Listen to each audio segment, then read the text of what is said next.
Congressman Rodney Davis, thanks for joining us again on the Illinois Channel. We're here at the Illinois State Fair.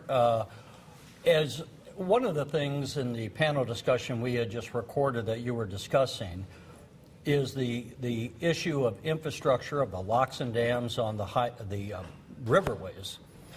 And for those who don't know, Illinois exports a whole lot of our grain as well as coal to markets overseas, going down the Mississippi, going down the Illinois River. But these locks and dams we have are way past their shelf life, you might say. What is being done to get the money needed to rebuild those? Well, the good news is we've got a lot of good people in Washington that are trying to work to implement the plans that were designed 20-plus years ago.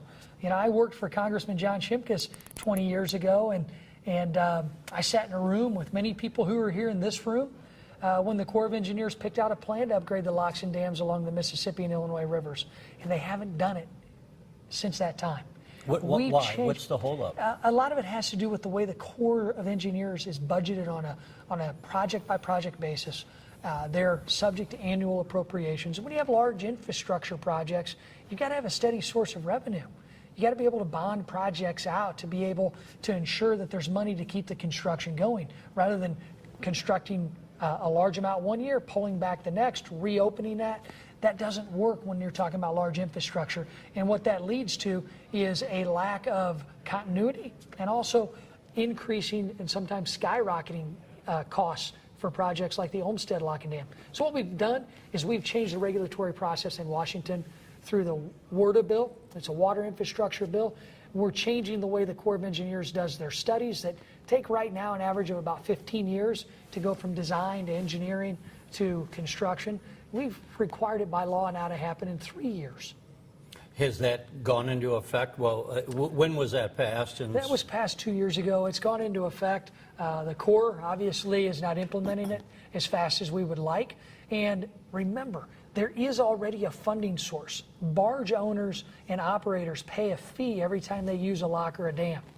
And that means the customers that they serve pay that fee. So that fee goes into what they call the Inland Waterway Trust Fund. That Inland Waterway Trust Fund is supposed to be used to maintain and also build new infrastructure. Well, I don't think the Corps of Engineers is doing a good job implementing that fee that they collect that has not been put towards the projects that we need. I think we need to reassess how that fund is administered, maybe do more of a public-private partnership so that money could be used, that revenue stream is already coming in. Let's use it to bond out larger projects to keep construction going rather than the current way that the Corps operates.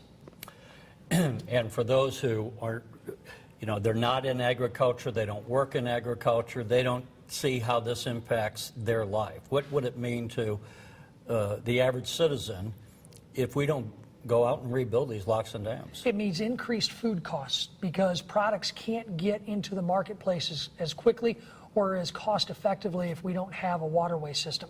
We also don't have jobs in Illinois. Look, this administration tells us we shouldn't burn as much Illinois coal. So we have to take Illinois coal and move it overseas. If we don't have that, coal miners in my district don't have jobs. And we also have to look at over 20% of all of the crops grown in this country, and especially here in the Midwest and Central Illinois, go out into the ocean, into the global marketplace. So those products, to be able to help our local economies, have to be able to use that infrastructure. And it's aging. It's going to need to be upgraded. Now's the time to think big. I know you're busy. We'll let you go, but maybe we can follow up and talk to you some more. Love to. Thanks Terry.